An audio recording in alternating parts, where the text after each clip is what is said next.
Welcome to FPTV New Releases.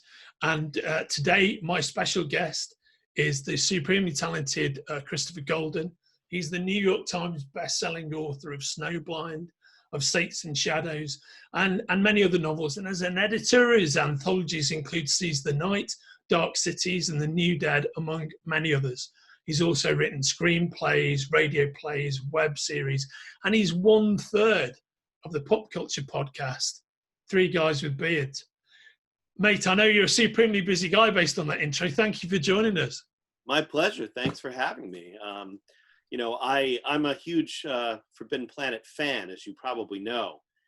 Every time I'm in London, when we're allowed to be in London, I make it a point to go in there, sneak around, make some purchases, and man, I miss it, I gotta say. Yeah, I mean, I miss it as well. Here, thank you for your support. I know you're a fan of the store. The store, of course, is a fan of yours. And actually, we're here to talk about an anthology that you co-edited with Rachel Autumn Deering for our sister company, Titan Books, who are publishing the paperback edition of Hex Life, the book in question, which you can order from the interview, order from the links attached to the interview. Let's have another look at that, mate. That's an awesome hardback This cover. is the hardback, but the paperback looks very similar. I haven't received the paperback yet because, of course, mail across the pond is not going well right now. But yeah, I love the cover, and I love this book so much. And I'm sorry Rachel couldn't be with us today, but I'm so proud to have worked with her on compiling this anthology. Yeah, thank you. I mean, we're all very proud of it. I think you guys did a fantastic job. And actually, it's 18 phenomenal, actually never before seen stories of witches and witchcraft from an all-female roster of authors. Am I right? Yes, yeah, absolutely. We we went about it. We wanted to tell the stories of witches that were going to inspire these writers, that these authors would come up with the witch, that inspired them, basically. So we went to them and said, look, we just want to get stories about witchcraft from your perspective. No dudes allowed, myself excluded. I'm only the editor. I'm standing back, and so we get extraordinary stories from a lineup of incredible authors. I mean, Sherilyn Kenyon and Theodora Goss and Tananarive Due, Kelly Armstrong. I mean, so many amazing stories that, Alma Katsu, Helen Marshall, Angela Slatter. Just like it's a roster that I was so grateful every time we got a yes from one of these authors. Rachel and I were so thrilled, and Rachel herself has written a story for the book, and that's terrific as well. Fantastic. I mean, when you're putting it together, you've got a lot of experience editing anthologies. So which it strikes me as a kind of unique editorial skill. And as somebody who's I'm a book editor myself, I've never edited an anthology, and I imagine it's very different to the fabric of putting together just one novel. That mosaic, that tapestry, that jigsaw of assembling it must be a fascinating process. Could you share that with us, please, mate? Well, for me, the interesting thing is that when you're inviting authors, you're inviting them in the same way that you're creating a recipe for some phenomenal stew, and that's what you're trying to put together. What are the ingredients that you want to flavor this particular meal? And then once you start getting the stories in, then you begin to think about where you want them to land, so it's like creating an experience. So you know what your ingredients are before you get the stories, but it's only when you start to, when you start to get the stories in that you get the flavors, and then you figure out sort of what is the order in which I want people to receive these stories, because you want to have them respond in a certain way to the experience of reading the anthology.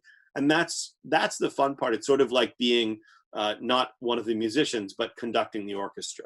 Yeah, I think that's a To beautiful mix my analogy. metaphors even more. Yeah, I love it though. A mixed metaphor is what it's all about. It's almost like a cauldron of metaphor.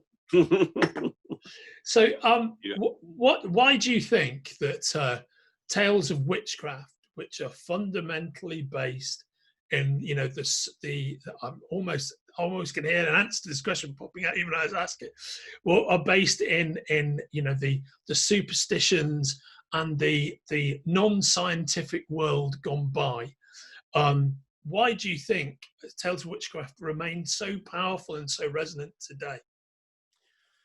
Well, look, I mean, fundamentally, and this is a strange conversation for two sort of middle-aged men to be having, but fundamentally, historically, witchcraft and the sort of fears of witchcraft were about men being afraid of women having power, women having intelligence, women having freedom, and so we still play on those stereotypes. We still sort of find ourselves tripping over them in a lot of modern horror stories, but it's the inversion of that. It's when women, and this is why we wanted to do a book with all female authors. It's when female authors can take that and invert it and turn it into a story about power and control that narrative themselves, that is interesting to me today.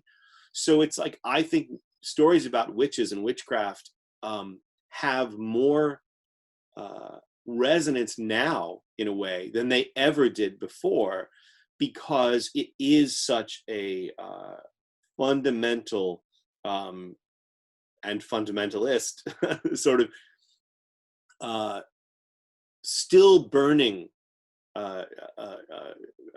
stereotype, still burning focus of a lot of sort of puritanical ideals and all of that. And so it still exists, but now we see it for what it is. And I don't know. I think it's the subject matter is so useful, to turn it back on itself. And I'm not making a lot of sense here, but I think you No, get it. I think what you're saying is really landing with me. I mean, it's fascinating to use what is essentially a label, a badge, a weapon of suppression against an entire gender, Right. and invert that and kind of make it much more about a kind of celebratory power. But Right. Well, particularly, I and guess. this is the thing. I just want to say that it is about, the word label is so important, because it is about you put a certain label on a person to make them inhuman, to make them less, so that you can do whatever you want to them.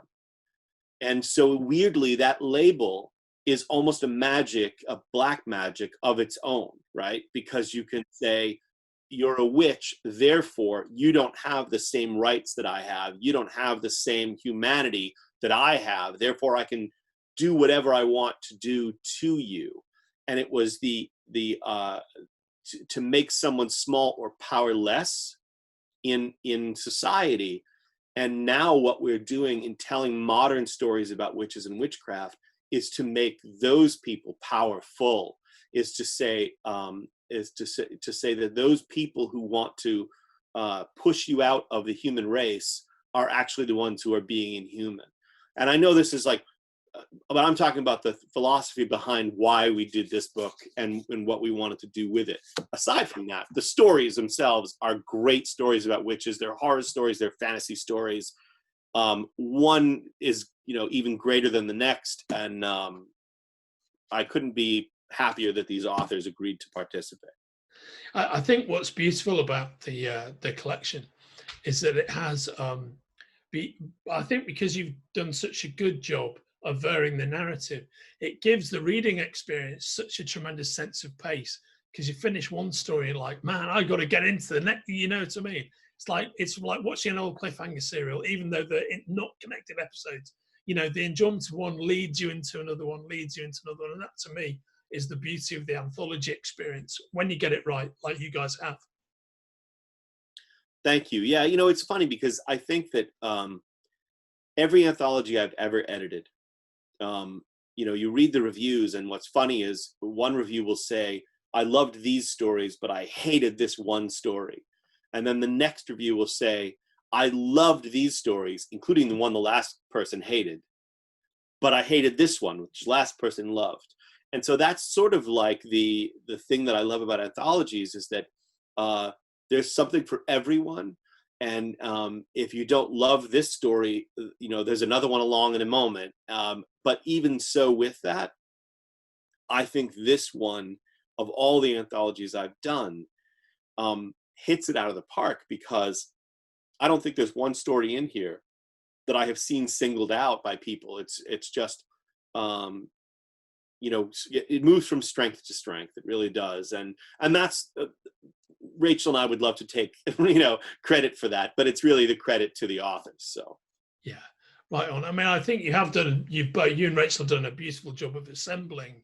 It's like assembling the Magnificent Seven, an all-female Magnificent Seven, 3 times over. And I think the experience is a great one. I think the themes you've discussed are very important, of course, and still resonant today. The crazy thing is that Hex Life, like, there's nothing in Hex Life when you read it that is outwardly political. Do you know what I mean? It's not the stories are not political stories. They're horror stories. They're fantasy stories. They're all stories about witches. And but reading into it is this question about oppression and you know, power and equality. I think that, well said. I think that's a fascinating note on which to end.